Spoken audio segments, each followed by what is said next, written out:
This week's Parsha, we learn about the infamous story of the spies. Way back when in the desert, Moshe had selected 12 individuals, one from each tribe, and asked them to spy on the Holy Land. Now this was supposed to be strictly a fact-finding mission and supposed to bring back a factual report on what kind of land Israel in fact was.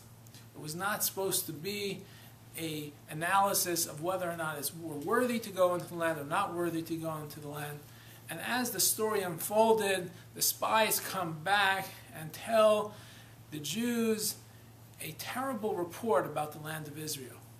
They say this is an awful land, we are going to be crushed by the natives, and there is no hope for us to enter the land.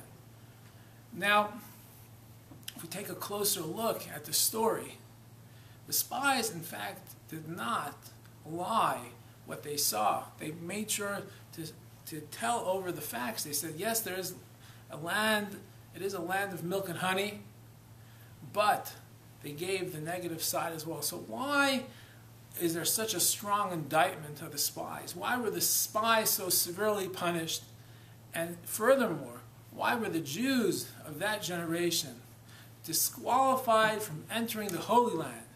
Precisely because they bought in to the spies' report. You know, in life, there are no perfect situations. Every situation has the good and the bad with it.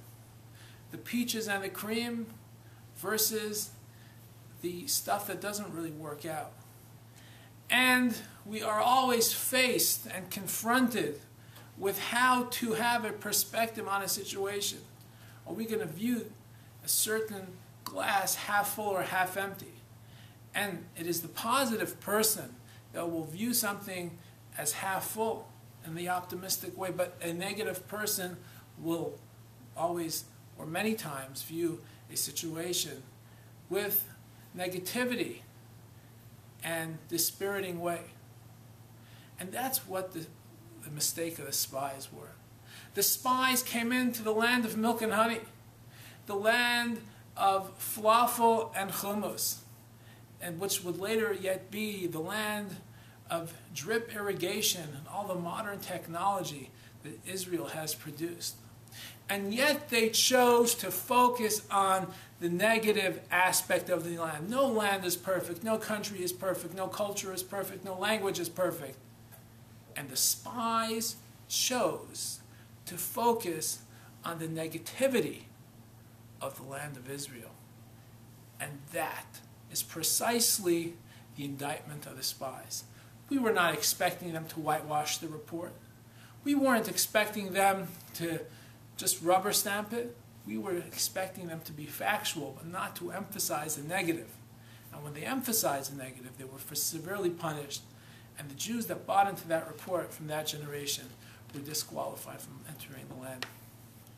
Folks, in our lifetime, we are constantly faced with a situation that is partially good, partially bad.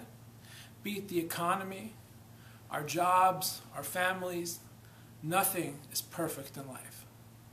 Let us look at the lesson of the spies. Let us look to see how devastating the consequences can be when we emphasize the negative aspect of any situation.